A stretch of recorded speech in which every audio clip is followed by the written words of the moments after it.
What's good, YouTubers and YouTubettes? This is JB Sports, back again with another one. We got a legacy-defining fight going down this Saturday in Australia, the home of the Kangaroos, as unified lightweight champion George Kambosos takes on WBC lightweight champion Devin Haney.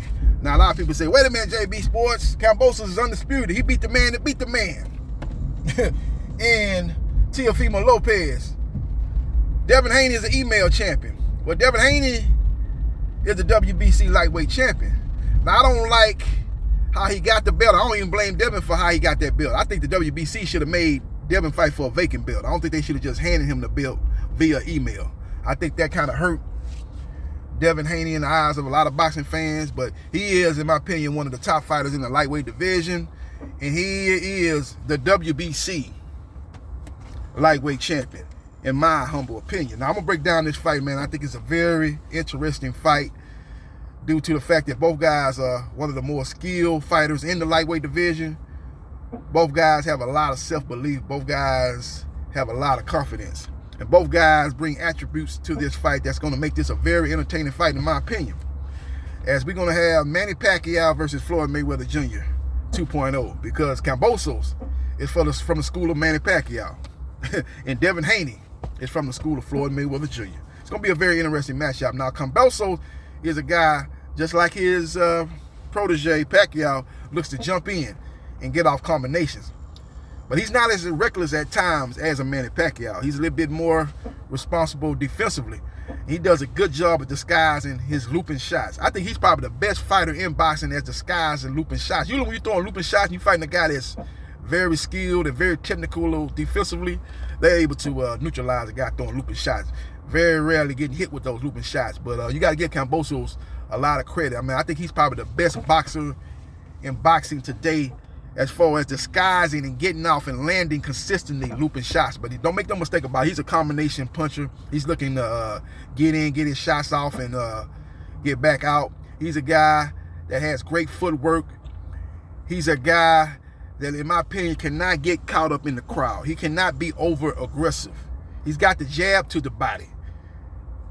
And he's got to be able to box and hang on a boxing level with Devin Haney at times. He can't just try to get inside the jab and try to close the distance at all times. He's got to mix it up with Devin Haney. Devin Haney is what you call a very skillful boxer. He's big for the lightweight division. I don't know how many fights he has left in 135 pounds, but I got to give him his just due as far as being a disciplined fighter, unlike Teofimo Lopez, who was not disciplined outside the ring, and that's what led to his demise.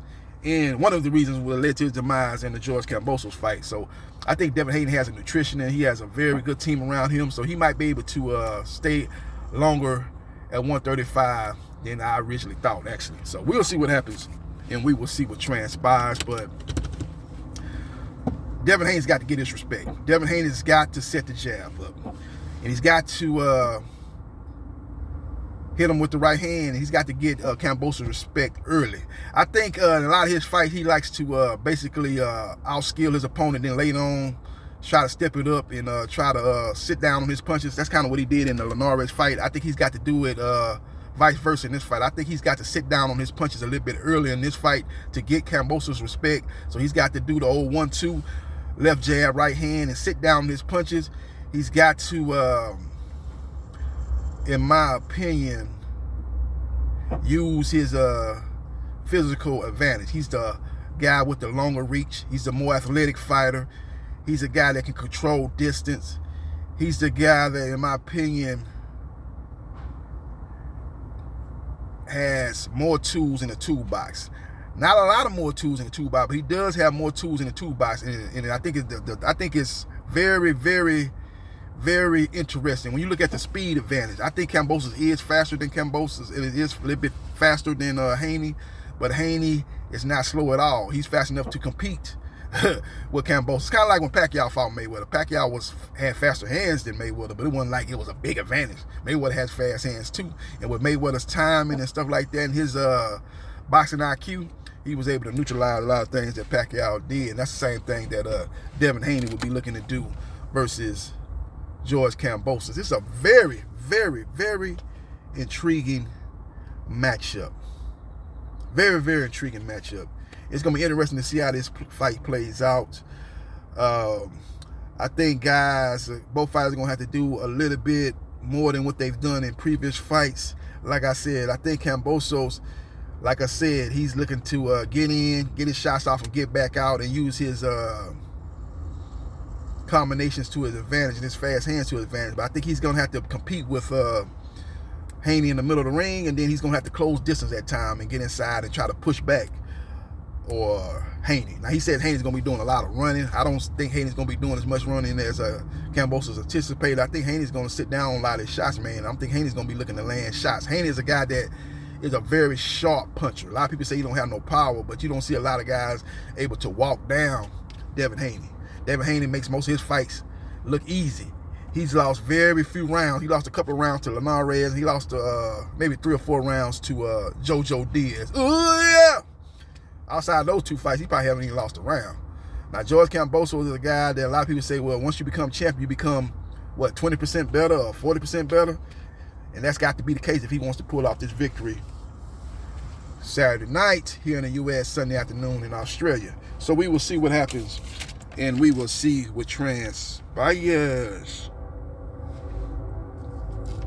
Now, one thing about Kambosos, when he's looking to jump in and get off his combination, he's doing it from an orthodox stance. You know, that's what made Pacquiao so unique. He was so explosive, and he come in, jump in, and so athletic from getting from outside to inside to get his shots off. He knew how to control distance, but he knew how to get from point A to point B in an explosive manner and get his shots off and get back out. But sometimes he was reckless. I think Kambosos is much more responsible. But one thing that Kambosos is doing, he's doing that Manny Pacquiao style from an orthodox stance. Pacquiao did it from a southpaw stance, so that's probably the difference. But he is well schooled in the Manny Pacquiao style of fighting, and so is Devin Haney is well schooled in the Floyd Mayweather style of fighting. So we will see what happens, and we will see what transpires. I think it's going to go to a decision.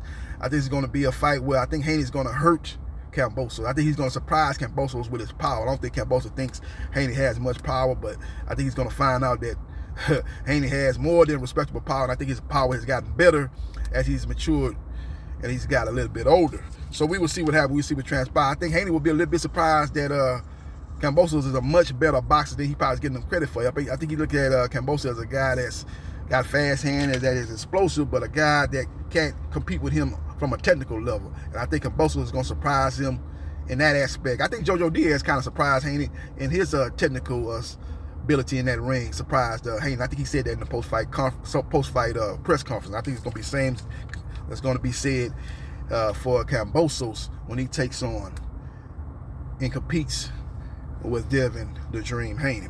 But I like Haney to win the fight if it's on the up and up. I think it's going to be a very, very close fight, but I like Haney to win the fight 7 rounds to 5. I think Haney builds up a big enough lead in the first half of the fight and holds on in the second half of the fight as Kambosos has his moments, but I don't think he'll be able to make up the hole that he digs for himself in the first half of the fight. I look for Haney to win the fight 115 to 113. I think both fighters go through troubled times in the fight. I think Haney hurts Kambosos multiple times. I think Kambosos hurts Haney multiple times. And Haney has been a guy that is technical and skillful as he is.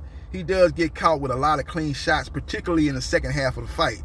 As we seen in the Linares fight, what was that, the 10th round, and we saw on multiple occasions in the second half of the JoJo Diaz fight. So we will see what happens, and we will see what transpires. Let me know your thoughts on who you like in that particular matchup between George Kambosos and Devin the Dream Haney.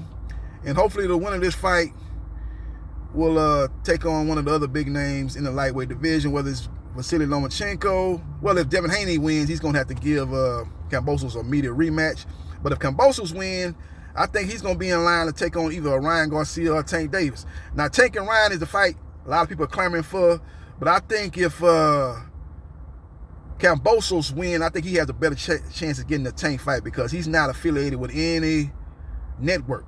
He's a free agent, basically. He's fighting on ESPN, but he's not tied to ESPN. So if he wins that fight, Lou DiBella, his promoter, will be able to go to Leonard Ellerbe, and they are good friends, and negotiate a fight a big pay-per-view fight on Showtime in December of 2022. So I think if you in the Tank Davis's camp, you probably want to be pulling for George Kambosos to win this fight, because if Devin the Dream Haney win the fight, he's got to give Kambosos an immediate rematch. And if he beats Kambosos again, he's got to fight Lomachenko. And that fight's supposed to be on ESPN pay-per-view, so he'll be tied up.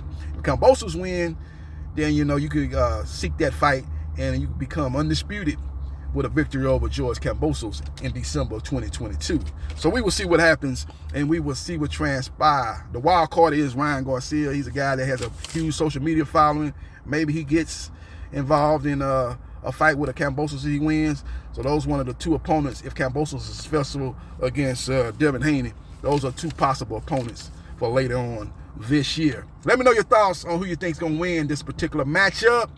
If you think it's going to be a knockout, give me your round you think the knockout occurs in. Let me know in the comment section, and follow me on Twitter, JBsports3303. Like, share, and subscribe to JB Sports, the man, the myth, the legend. And I holla.